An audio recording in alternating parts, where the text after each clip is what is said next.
I don't know when the town started disappearing, only that I noticed it before anyone else. That's what happens when your job is to remember things other people forget. I worked as the town librarian, not the public-facing kind with programs for children or book clubs. I handled records, local history, property deeds, obituaries, enrollment lists, the unglamorous paperwork that quietly proves a place existed. Most people think history is permanent. It isn't. History only survives if someone keeps checking. That's how I noticed the gaps. At first, they were small. A missing birth record here. A misfiled tax document there. Things you'd normally chalk up to clerical error. But the errors were consistent. Names removed. Addresses redacted. Entire families reduced to a single line that read, "Relocated." Relocated where? No one knew. Every time I followed a thread far enough, it ended the same way. The old school. The building wasn't special on paper.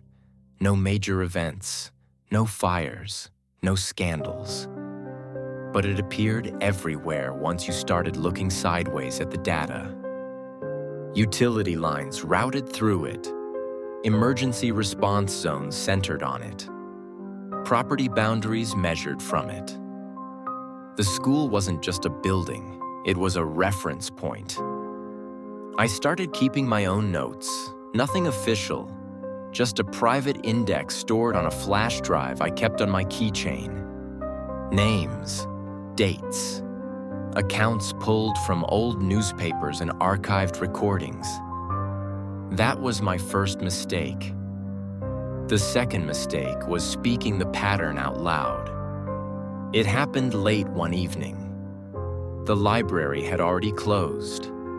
Rain tapped gently against the tall windows, and the fluorescent lights hummed in that way they do when you're the last person left. I was rereading my notes and whispered it without thinking. 3 taps. The sound answered immediately.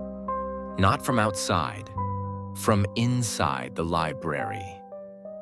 3 gentle knocks, one from deep in the stacks, one from directly behind me, one from the aisle to my left, evenly spaced, measured, patient.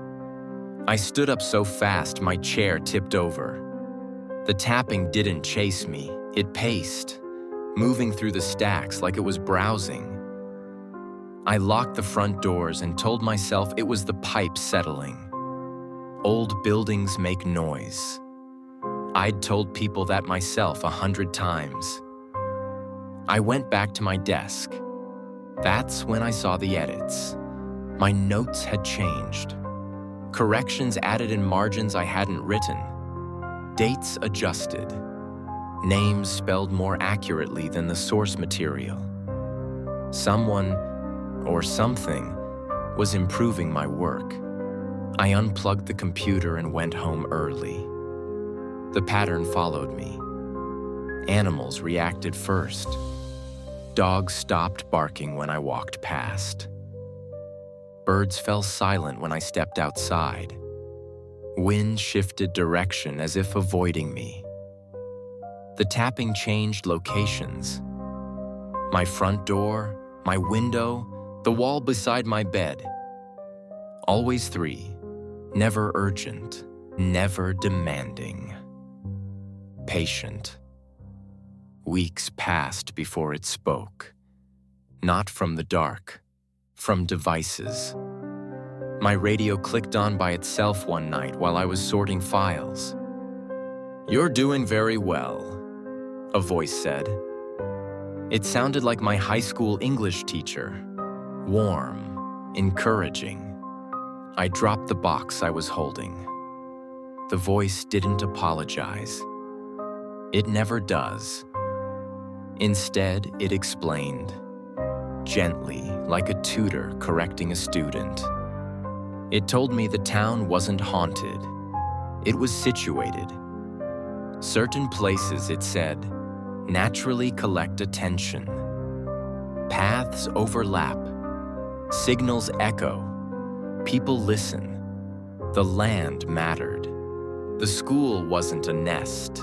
It was a classroom. I asked it what it was teaching. The voice paused, thoughtful, then answered, recognition. That was when everything clicked.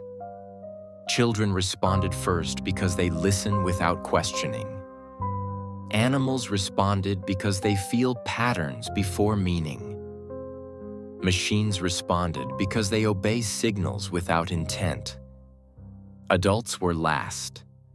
Adults needed context. I had been giving it context. Every story I collected, every name I preserved, every gap I tried to fill. I wasn't documenting a haunting. I was helping it refine itself. The town vanished quietly. No alarms, no evacuation, no final announcement. One morning, addresses no longer resolved. Maps updated. Databases corrected themselves. It was as if the town had simply finished. My house remained on record longer than the rest. Administrative delay. Long enough for the voice to visit one last time. 3 taps on my bedroom wall.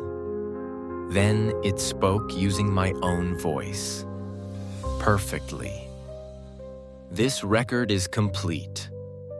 The next morning, my address was gone. My job never existed.